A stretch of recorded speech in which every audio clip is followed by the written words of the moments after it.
meu nome é Priscila Gaúna e esse é o Vale Lutar, podcast oferecido pelo Memorial Vale da Saudade, onde falaremos sobre morte, morrer e luto, temas que ainda são considerados tão tabus em nossa sociedade. Nosso papo será sempre de forma simples, buscando trazer informação e boas reflexões para o seu final de semana.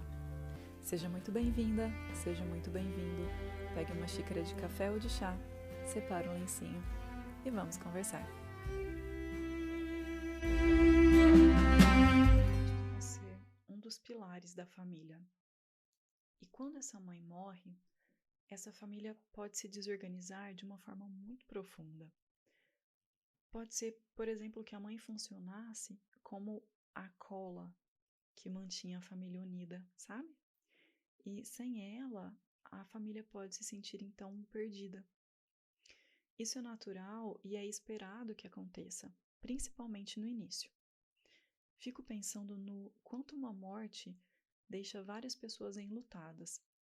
Essa mãe que morreu poderia também ser esposa, avó, filha, irmã, amiga, colega de trabalho, né? As pessoas que ficaram nessas relações, elas se enlutam. É importante observar, né, que os papéis dentro da família precisarão ser ajustados. E isso não é fácil de fazer. Agora, existe um buraco gigante no seio familiar que ninguém vai preencher, né? E, ao mesmo tempo, tem essas funções que precisarão ser reajustadas. Se essa mãe, por exemplo, estava sendo cuidada pela família, vindo de uma doença prolongada, as pessoas que eram encarregadas pelos cuidados precisarão encontrar seu novo lugar. Se, por exemplo, foi uma morte repentina, algumas funções precisarão ser delegadas, né? Então, quem é a pessoa que vai cozinhar, por exemplo? Coisas práticas mesmo, né? Então, assim, o filho, que, claro, sempre será filho, de repente esse filho passava os domingos com ela e talvez precise readequar essas visitas. Porque, de repente, pode ser que agora só tenha ficado o pai, que vai precisar também de um pouco mais de cuidado nesse momento. Algumas famílias, elas conseguem ter uma vivência funcional desse luto, né? Então, elas conseguem servir de rede de apoio entre si. Mas, em algumas famílias, isso não acontece. Então, acho que aqui que a gente precisa pensar muito em relação às singularidades, né, do luto. Cada um vive esse luto à sua maneira. Como eu já trouxe aqui outras vezes, e eu sempre vou trazer, né? Não existe o jeito certo e o jeito errado para viver esse processo. O jeito certo é o jeito que o enlutado consegue viver, né? O jeito que ele dá conta. Então, eu quero trazer aqui um exemplo, né, para a gente pensar junto. Pensando aqui no enlutamento dos filhos, né? Então, vamos pensar em uma família cuja mãe teve 4 filhos. Pensando, então, somente nos filhos, né, além das outras pessoas no contexto dessa perda, são 4 indivíduos que vão viver seus lutos de formas muito diferentes. Mas como pode, né, se todos são filhos da mesma mãe? Então, vamos pensar. O primeiro filho foi o primeiro. É óbvio, eu sei. Mas eu quero dizer que possivelmente essa mãe aprendeu a ser mãe com ele, né? Ela viveu nessa relação o primeiro choro, sem saber por que o filho chorava. Possivelmente ela cuidou dele com muito mais medo, né?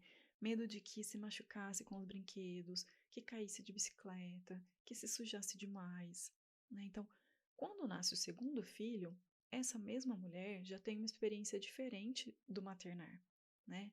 Então, embora cada criança seja única, de repente ela já entende um pouquinho que aquele choro é cólica, né? Que os tombos de bicicleta vão acontecer e que a sujeira na roupa sai com lavagem, né? Ou na criança sai com o banho. E assim, tempos depois, nascem outras 2 crianças, né? Com diferença aí de alguns poucos anos nesse nosso exemplo. Então, desde o primeiro filho até o último, essa mulher pode ter se transformado grandemente, né? Ela aprendeu amou, teve medo, se libertou de alguns desses medos. O contexto familiar também pode ter mudado. Então pode ser que ela tenha se enviuvado entre o segundo e o terceiro filho, que é então fruto do segundo casamento. Ou não, né? Tantas outras coisas podem ter acontecido. Vocês sabem como é a vida, né? As coisas vão acontecendo.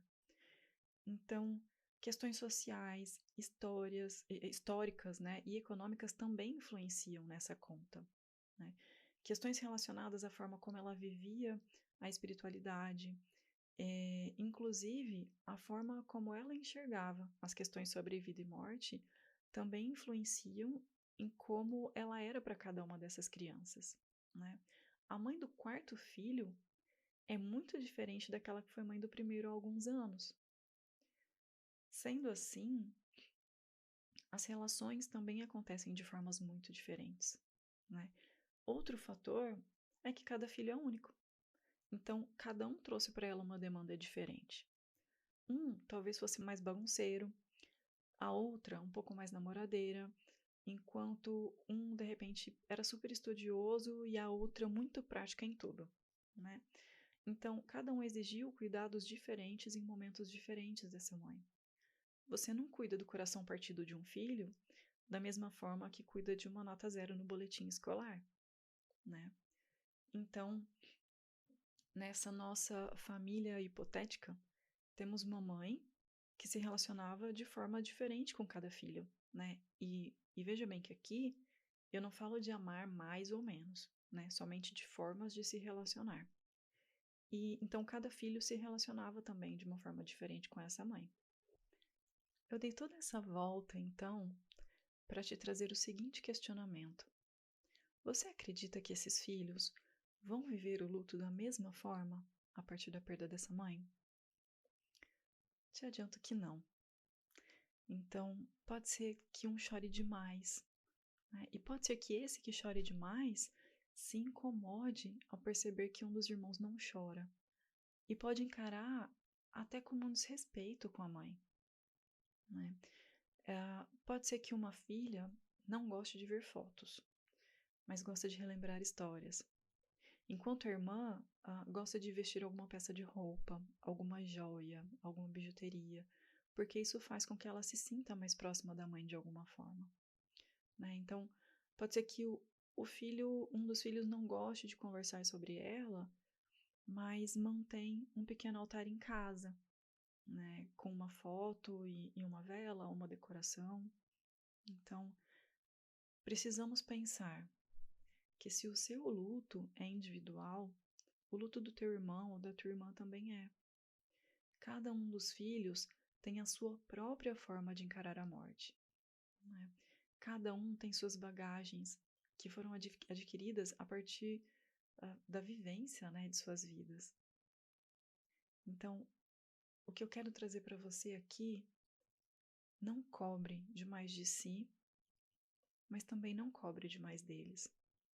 Combinado?